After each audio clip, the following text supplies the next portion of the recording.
back to this episode of Just Another Year Chicago. My name is Nick Brody. I am joined alongside my good friend and co-host, London Beth. And today we are heading on Bears training camp from August 16th. And today, August 17th, we are recording at 12:44 p.m. Central Time. So there is some information that we may miss. Just a disclaimer, but lots of great news coming out of Bears camp so far from the defensive side of the ball. And a little bit from the offensive side. We're just going to make that a clarity. Matt Nagy is PO'd. And if you don't know what that means, it means he's pissed off at how the offense performed today because the defense ate their lunch and dinner and probably ate their breakfast tomorrow too. Because it was pathetic how the offense played today at camp. By far the worst camp for Justin Fields. He did have some really flashy throws, but there is something behind all this on why the offense sucked. So more to come to that. Jaylon Johnson is an interception machine now. It seems like the bug has gone from Alec Ogletree to him, though Alec Ogletree still is performing very well at camp. And why he deserves to be a starter, we'll get into that as well. Or not a starter on this roster. We'll get into that in a little bit. But Jaylon Johnson is looking like a top 5 cornerback. His teammates are saying it. Coaches are saying it. Very excited to see that. And the roster is going to start getting smaller. Cuts have begun, and they're going to continue today. Today at 3 p.m. Central Time, the Bears do have to have their roster down to 85 players. That does not include players on the physically unable to perform list, since we have 2, but more to come to that. But before we begin, we'd like to thank our sponsor, Stupid Car Tray. Tired of your pizza topping sliding, office coffee distracting you while driving, grease and other stains getting on your seat, or you're just enjoying a game on the couch and don't want to lean over? Look no further than the Stupid Car Tray. Proudly USA made, Stupid Car Tray makes your passenger seat or couch a level surface for all transportation and couch potato needs. With accessories like the Stupid Seat Anchor, hand sanitizer bottle, or 100% silicone grip mat, your tray is the ultimate car organizer. With over 20 different color combinations, there's a Stupid Car Tray for everyone. Visit www.stupidcartray.com and use discount code J16 to get 16% off your entire order. Link in the description. I got a car tray, and I absolutely love it. Use it constantly, indoor and outdoor. Make sure to get one. Nick, let's get into this whole defensive dominance, shall we? Yeah, but we want to hit on why the defense is being so dominant right now. Not because we know they're dominant. We know that they're going to be a 2018 defense, if not better. London has a take on that in a little bit, but man, the offense stinks. And Matt Nagy made it known today in front of fans. He made it known today in front of all the players that he was very frustrated with how the offense performed, especially the second team. And you're probably like, Nick, the second team doesn't matter. Who cares? We care about the starters. Yes, you do, because what do London and I love to talk about? Depth. And the Bears need that, especially on the offensive side of the ball. And if you don't have the next man up, you're in big trouble. So there was a lot of inconsistent play for the offense today. Let's get into the biggest positives, though. Let's start with that. Jesse James, tight end acquired in free agency this past offseason. Actually, right after Jake Butt, the famous one day as a Chicago Bear, retired as Chicago Bear, they signed him to a veterans contract of 1 year, $1.62 million. And he's been balling out. 27 years old out of Penn State, played for the Lions and the Steelers. He has been Justin Fields' favorite target by far. He caught Justin Fields' only passing touchdown in the preseason. And this guy's ripping it up. He looks good. He has some nice snags in practice and on the field. He kind of is built like a wide receiver, like a very big wide receiver, because he's the slimmest tight end I've ever seen. Definitely has the height. He doesn't have the bulk, but he's a pretty ripped dude. He's not as big as Komet. I got to say that. But, London, before we start getting into more of the few positives and more of the negatives, Jesse James, thoughts on him on why he deserves to be on this roster? Yeah, Nick, first and foremost, Jesse James, 100% right now, should have a roster spot on this 53-man roster. In the room of tight ends, I mean, we've kind of experienced it where we've had 8 or 9 tight ends on the roster. I think they've been, other than Cole Kmet now when we brought in Jimmy Graham, I think they've been kind of just trying to fluctuate through draft guys, find somebody to come in and be that dominant person. I still think Cole Kmet number 1, Jimmy Graham number 2, but with the sets we have and the ability to put a guy like Jesse James, who had a ton of success with the Steelers and with Ben Roethlisberger, who's a very good quarterback in the NFL and has been for many years, I think it's just a good person to have in the room. He's another veteran guy who's built, like you said, a lot different than Jimmy Graham and Cole Kmet, but just brings a different kind of vertical threat to this offense. I'm actually really excited. I think for 1 year, $1.62 million. Again, it's these veterans guys that are just worth the money. And right now, honestly, I constantly hear over and over again every single day of him just making great plays with the second team, comparative to what we're going to talk about in a little bit with the other guys who aren't. So yes, I agree. Jesse James right now has a spot on my 53 man roster for the Chicago Bears. Absolutely. And, it's definitely impressive. Ryan Pace is definitely making up for mistakes. And I tweeted this out a couple of days ago, but he's learned, he's been a GM in the NFL for a couple of years now. He's made his fair share of mistakes, but he is doing much better, especially finding these diamond in the roughs and free agency. So hats off to Jesse James. I really hope he makes this roster. We'll get into more people who we think deserve to be on this roster in a little bit, but one more positive we're going to hit on before we take this to the side that Bears fans don't want to hear, but there's no need to panic. David Montgomery was back at practice today after going out of Saturday's game early due to soreness and a little bit of a tweak from an awkward hit. He did not start practice right away, but when he got in, he was bouncing off defenders, spinning off defenders. He was probably the best part of the offense consistently over the day. So hats off to him as well. Very good to see Monty back, healthy, and doing what he does best. Now, let's get into where a lot of struggles were today. We're going to start with Justin Fields. Andy Dalton was no sunshine and rainbows either, by the way. Both of them struggled. Nick Foles was absolutely horrible. I heard his trade capital just went, through the floor. I mean, he's going to be on the roster. I don't know how it's going to be. And cutting him is going to be a lot of dead cap. So, a lot of decisions the Bears have to make. But Justin Fields struggled today. Was not entirely his fault. Why did Fields struggle? Fields struggled because the offensive line could not contain this defense at all, whether it be the first team, the second team, or the third team. And that's why Nagy was mainly getting frustrated, because Justin Fields was running for his life. And also his wide receivers were not able to catch a ball for their lives. Javon Wims, we all know what he can't do is catch it in the clutch. He can't even catch it in training camp right now. Very disappointed by the play of Javon Wims and Riley Ridley as well. Both these guys, according to reports, had multiple passes hit them in between the numbers, and they dropped them point blank, wide open, or thread the needle passes, and guess what? They dropped it. Darnell Mooney's not dropping anything. Allen Robinson's not dropping anything. Cole Kmet's not dropping anything. So the second string guys were the reason why Matt Nagy got very frustrated today. It was not good. It was not good for Fields. He was able to mentally bounce back and get back into it. We talked about that in yesterday's episode. As a rookie, it is very impressive how he is able to mentally get back into the game. But man, it's hard when your guys are doing it play after play after play after play after play. So the only second team player guy that you can't blame is Damian Williams, who also had a really nice day as well. But London, though Fields gets better every day, today was a mentally getting better day. Being able to shake off mistakes from your guys, know that you're doing the right thing, and still trying to make it better. Overall, he is getting better. But right now, where you stand, what do you feel about this second team offense? It's killing me, Nick. I mean, it's absolutely killing me. And listen, we talked about it right after the game, that when, right after the game, we did our recap of the Dolphins. When Justin Fields came out, he struggled a little bit, just had to get in the flow of things. In the second half, he came out and absolutely balled out and was just a monster. We were happy about that. And I talked a lot about how just that adversity and coming back in and, punching him back in the mouth was something that I was really excited to see by Justin Fields. I don't really love to see that at practice, though. Okay. No. I love to see it in games. I love to see it against other teams. When you're going up against your own team and you're running for your life because the second team defense is chasing you down, like we did to Tua, all practice and every single practice, a joint practice we had with them.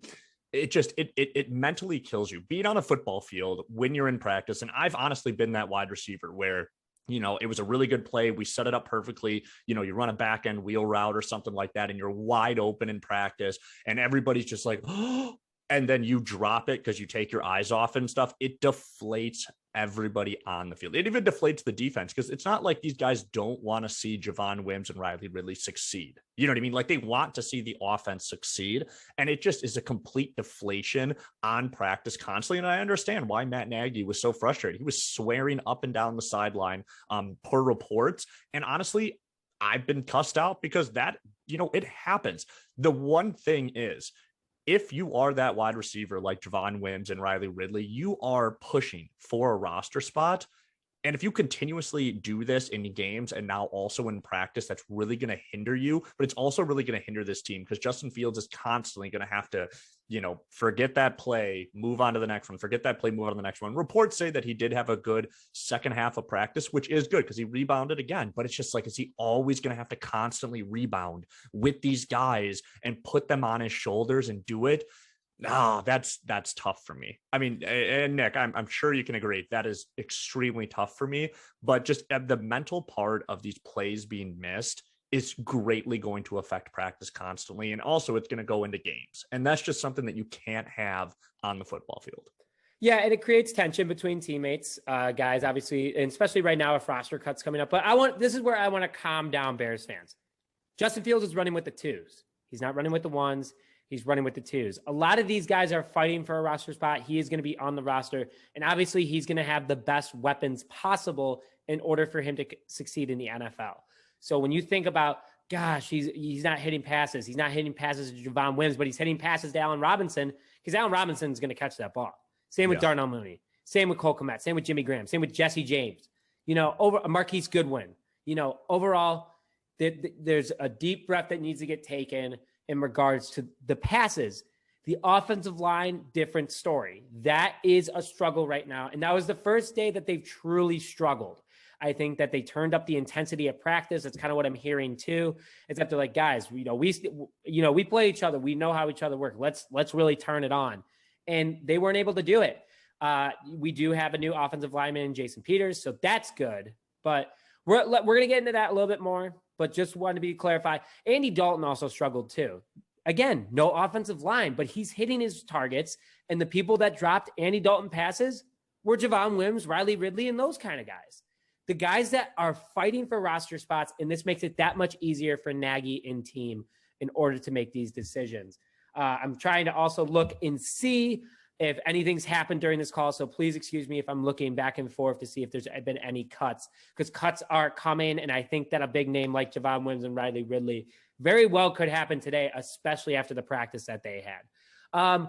But one thing positive also for Justin Fields that we are hitting on is shout out Andy Dalton again for teaching him how to keep that composure, to give him, be that mentor, that leader, in order to tell him it's okay, you're going to succeed, we're going to make this work. It's not like what Mitchell Trubisky had in Mike Glennon or Nick Foles when they were constantly fighting for a starting spot. Guys became jealous. It was an absolute disaster in the quarterback room. This is a much more positive quarterback room, especially for a young guy like Justin Fields. So good to hear that. And then here's some also good news is that today, Justin Fields did take reps with the first team. Him and Andy Dalton were switching off back and forth. It was with the first offensive line. He had weapons. And again, Allen Robinson, Darnell Mooney, all these other guys, they're making plays for Fields. So don't worry, Bears fans. We are worried in regards to the depth situation. It shows that the Bears don't have a lot of depth right now. But in Fields' ability, his confidence, his mental state of playing in the NFL is doing just fine. So we're all good with that. And good news, I wanted to do good news, bad news, good news. Expect this Saturday, Bills Bears, to see even more starting play. Matt Nagy's saying there's going to be 3 to 4 series now for the starters on both sides of the ball. So you're actually going to see Andy Dalton go to work and see actually really who is the better quarterback. I saw this argument on Twitter. Totally understand. Fields threw 5 times the amount of passes that Andy Dalton did. He had 3 quarters to play and prove it. So just want to clarify that, Bears fans, is that everyone needs to kind of calm down a little bit in regards to Andy Dalton. He still is our starting quarterback as of right now, but this will be a very good test. And if Fields outperforms Dalton, especially in the situation, because Dalton's going to get more playing time, then the conversation is definitely going to come to the point where who really should be starting week 1 against LA. So that's the offensive side of the ball updates from today's camp. Let's go to the defense, London, because this is much, much better. Jaylon Johnson has had 2 really nice interceptions yesterday, one reaching over Marquise Goodwin. Very good to see that Jaylon Johnson is getting in and putting in that work and being a legitimate cornerback in the NFL. Here's something that's new. Artie Burns has been running with the ones the last couple of days. Not Kendall Vilder. Kendall Vilder obviously did last week. And don't look at this as, oh, Artie Burns is a starter now. Artie Burns is not the starter yet. No one's a starter yet. I think that this is, how they mentally prepare for, being in the position, being that next man up. But Artie Burns looked good with the first team today. He had a couple nice hits and a couple breakups. So we're going to keep an ey on that and keep you guys updated. Kindle Vilder, he was making Javon Wims have a rough day. He broke up 4 passes apparently for Javon Wims alone. So very good to see that. And a couple nice diving, potential interceptions. He hit one up. Eddie Jackson also dropped it. So that was something that was very impressive. So London, I know you like Kindle Vilder a lot. I know that I don't mind Artie Burns. I like the veteran leadership that he brings and the experience. But between those two, who are you still going with as your starter with both of them playing well at camp?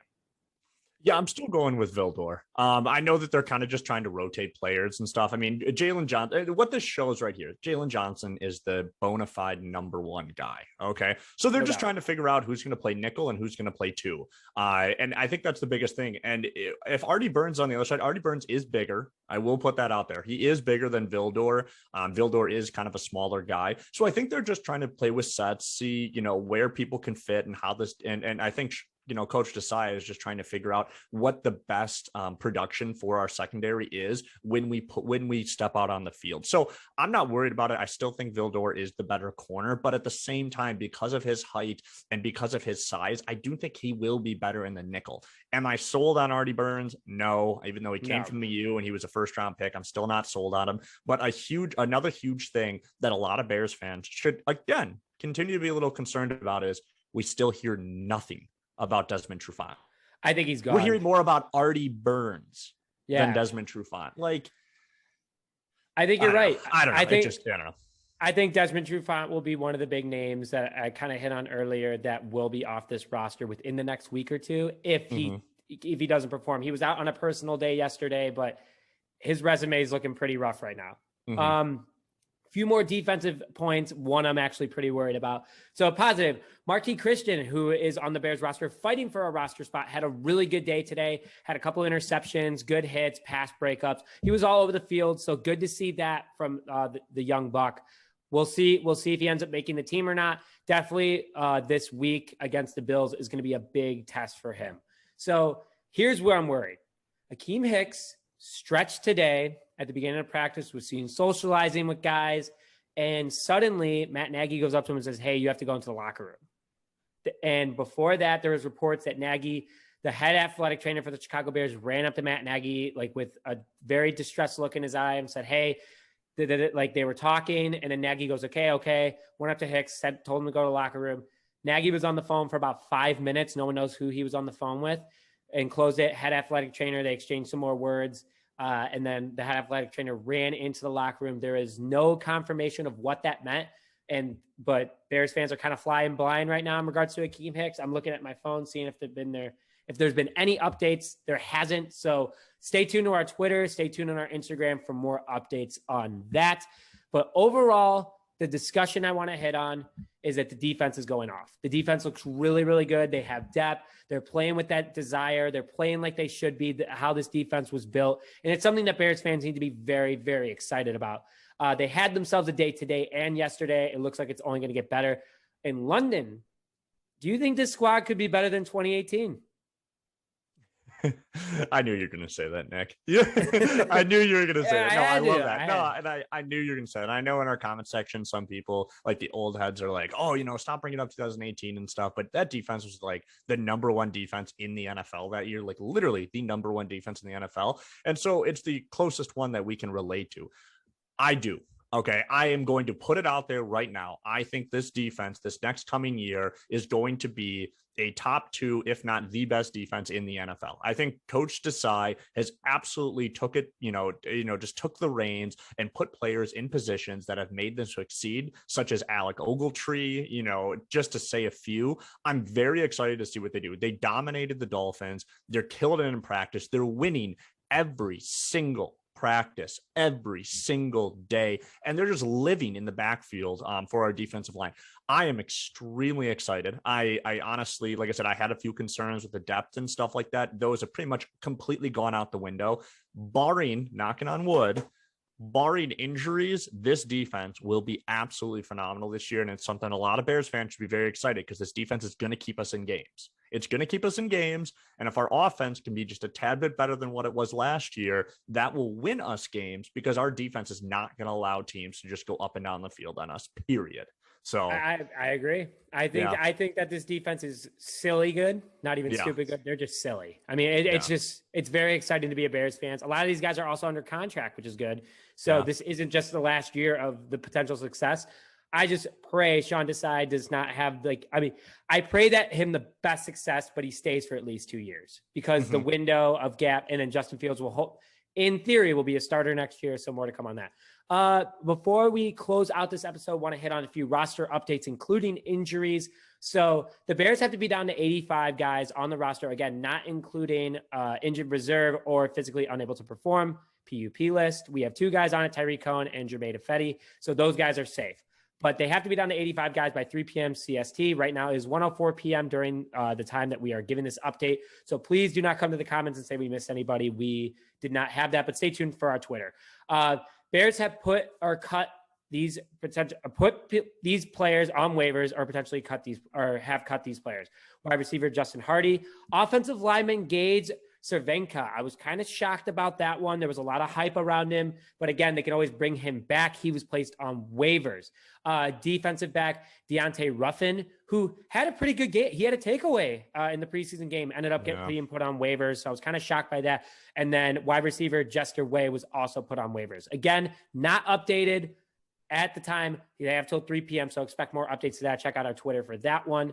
But a couple guys that London and I think the Bears should for sure keep in regards to second stringers, not guys like Khalil Mack and Akiem Hicks and all those guys. Linebacker Alec Ogletree has been playing very, very well. Tight end Jesse James, who we talked very highly of at the beginning of the podcast. And then linebacker Charles Snowden, a very big hype guy, potentially could be the steal of undrafted free agents. He came to Chicago. He's ripping it up right now. He looks good in practice. Expect to see a lot of gameplay out of him against the Bills. And then London and I also mutually made this list together. Bears should cut or waive Javon Wims, wide receiver Javon Wims, wide receiver Riley Ridley. Bye, guys. Bye. Defensive tackle Mike Pennell. It seems like the defensive tackle room is pretty strong right now. Maybe put him on waivers in case we have to keep him. And then this one I know might tick some people off, and I'm just saying it because I have to say it because of how he's been playing lately. Edge Trevis Gibson. He has struggled. It's been a struggle. He did really well. I think he'd still make the roster, but right now I also could see the Bears putting him on waivers. But more to come on that.